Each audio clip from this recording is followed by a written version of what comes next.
Pasok na ba si Kalbo? Bakit? Alam. Ay natin sa... Maglan. Tara.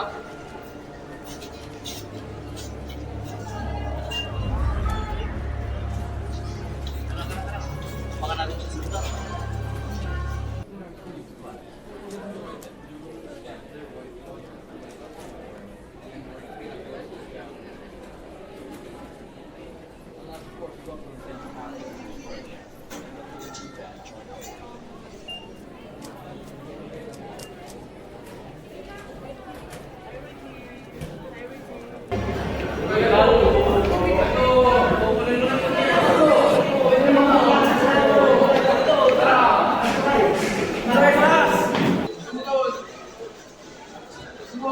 Bagal-bagal mo! Doon!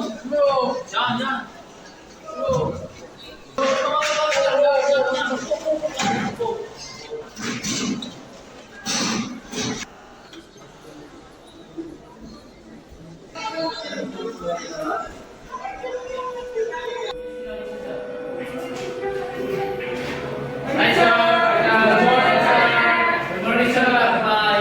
Okay, good morning class. As of today, I'm gonna give you a quiz for now. So, ang gagawin natin ngayon ay maglabas kayo ng one sheet of paper. At saka, yung class leader, sino? Ako, sir. Halika na dito. Ibigay mo sa mga kasama mo. Okay, sir. Pagbigay ng quiz. Okay, sir. At saka, inilis namin yan, okay?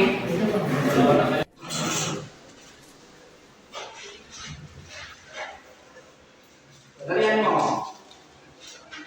Tingnan natin kung sino na-review.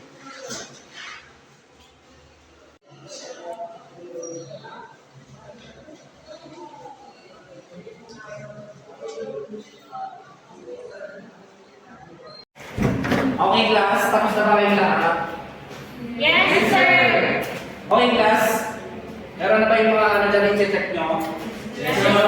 Okay, let me start Number 1. In this principle, criminal liability shall be incurred by any person committing a felony even though the victim against whom the wrongful act is committed is different from intended victim because of mistake of identity. So, ang tamang sagot dito ay C. Okay, number 10. This principle prohibits the Congress from passing retroactive laws which are prejudicial to accused. So, ang tamang sagot dito is letter D. So, okay. Nakita ko na yung kaya sa inyo. At congrats kay Julius Bulay. So, palakpakan nyo guys. At sa mga bobo dyan na balikan na ba? Mag-review kayo next time, okay? Sir. Sir. Okay? Class dismiss.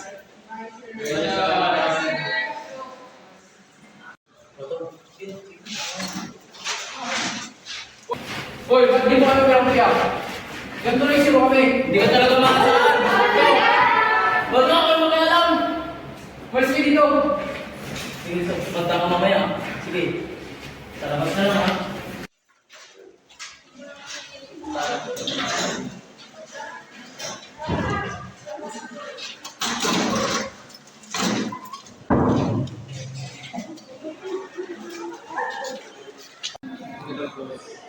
Mabuti kung gano'n.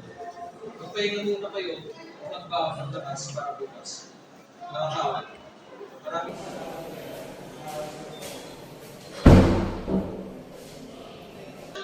muna saan na tayo sa isang inigiro na sereneros upang magbigay ng alam. Dahil hindi ko alam.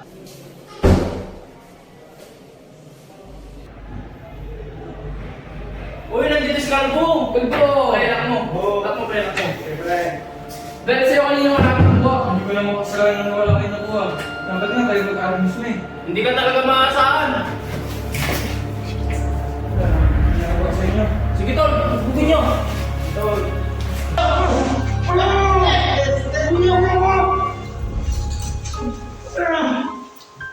Sa susunod na gagawin mo pa yan, hindi na yung mga pangyayari sa'yo. Diyan ka na nga!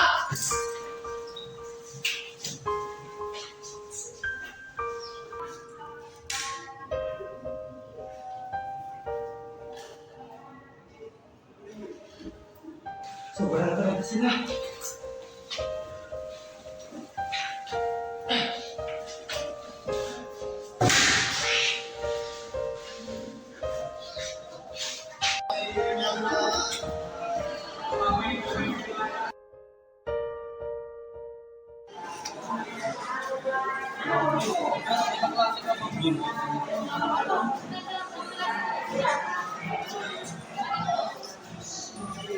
Balita ko kasi may nagpabuli daw sa kanya.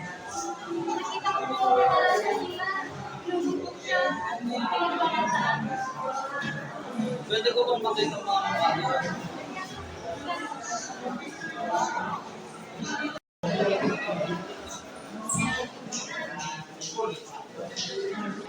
Maraming salamat.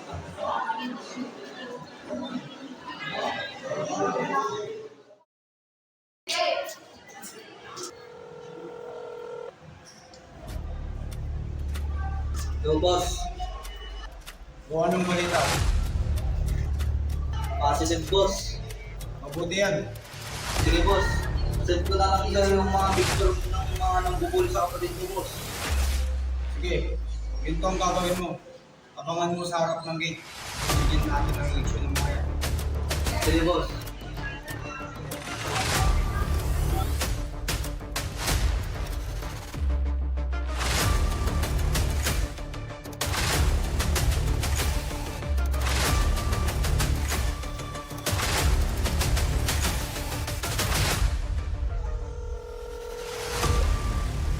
Lokos ha. Nakita ko na sila, boss. Sige, sundan mo lang sila. Nakabang na ako dito. Sige, boss. Sundan ko na lang sila. Sige.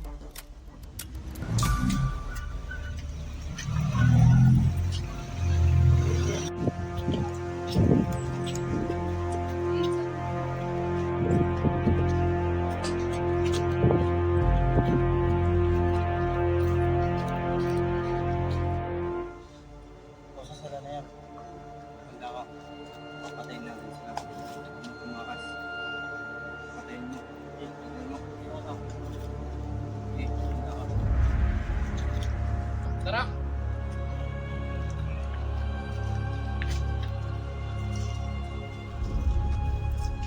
Dali lang.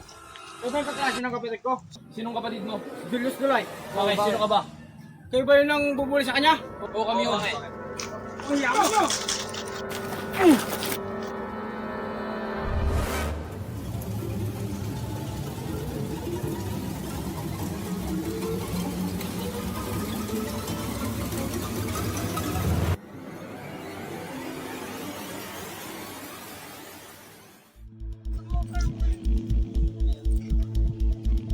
Hello sir. Hello sir. Meron pa nangyayari?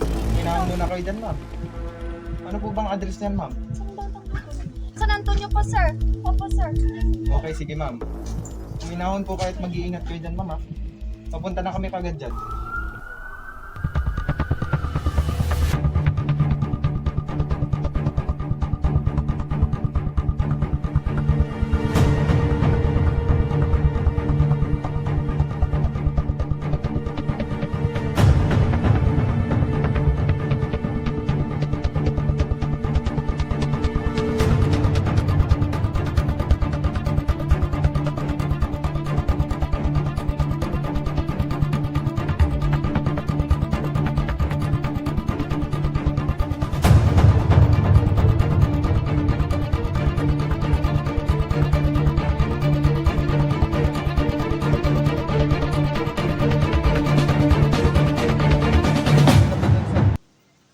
Confirm, sir. May nangyaring krimen dito sa San Antonio, Agua, sir.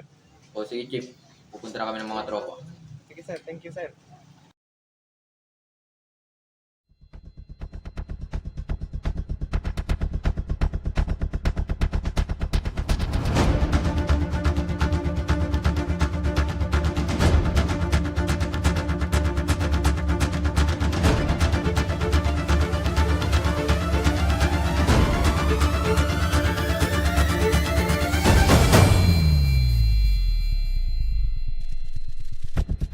Evidence found, number 1.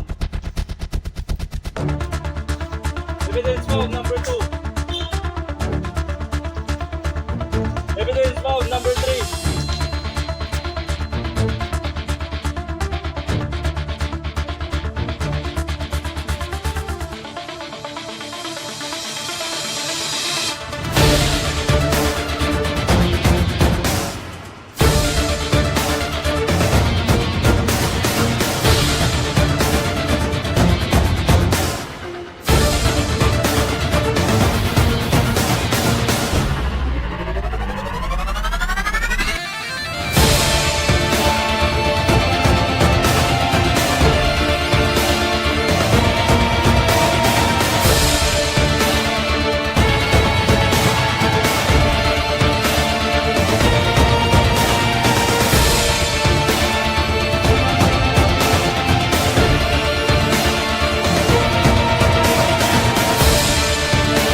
Pwede po bang magtanong? Hindi po.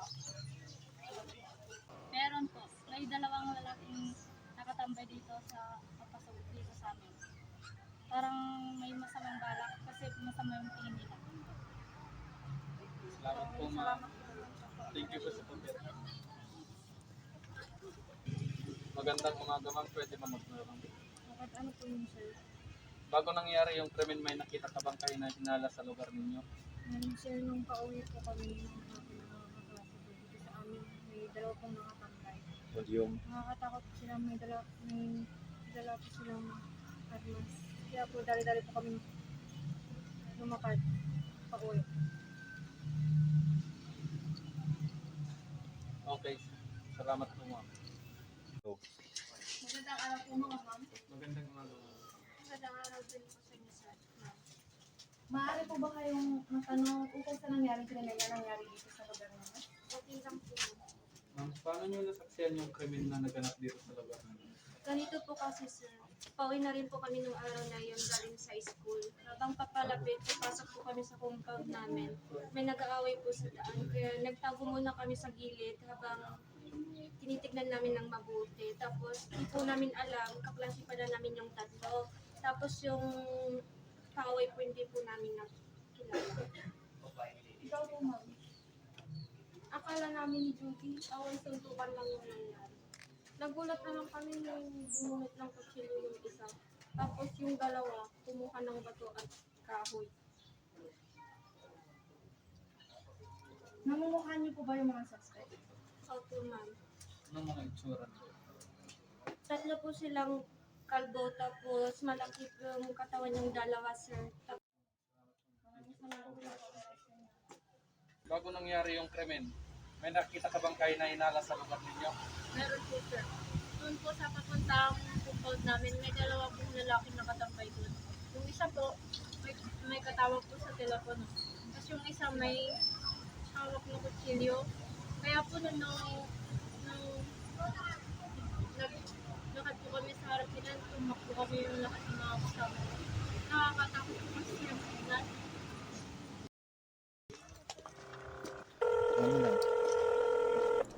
Hello po, sir.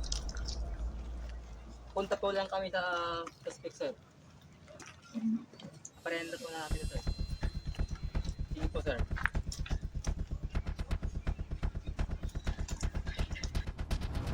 Buti na lang makakakita sa atin.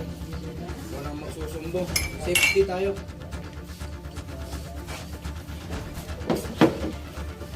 Kayo kasi yung balera pinaprotektor nila. Opo sir, bakit sir? Kaya hindi sama. Bakit sir? Nasa kami ninyo. Look! Sir! Look! Bakit sir? Sir! You are arrested for the crime of murder. You have the right to remain silent. In instead that you make a various moral against you in any court of the Philippines. You have the right to have a independent counsel, preferably of your own choice. You cannot afford the service of counsel. The government will provide one for you. Do you understand the rights? Tim! Tayo! Tayo!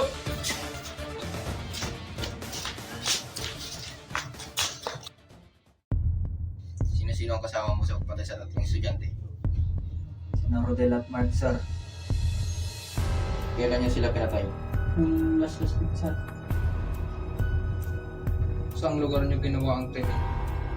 Gusto ng Antonio Ago, sir. Malapit sa Palayan. Puntang boarding house ng tatlo, sir. Ano ang dahilan niyo para patayin ang tatlong estudyante? Tinulungan lang namin si Rodel na isbakan yung mga pinuli sa mga kapatid niya, sir. Paano yun sila pinatay? Tig-isa kami ng arrest box, sir. Ako hawak ko si RB. Yun, hatan ko siya sa kaway, sa ulo. Si Albert naman, hawak niya si Ryan. Pinagsasaksak niya ito. Tapos si Rodel naman, hawak niya si Clark. Pinagahampas niya ng bato sa ulo niya. Hindi sila nakalaban sa amin at talagang iba yung isip namin ng araw na yun. Ako nga nagtataka kung bakit nagawa ko yung mga ganun.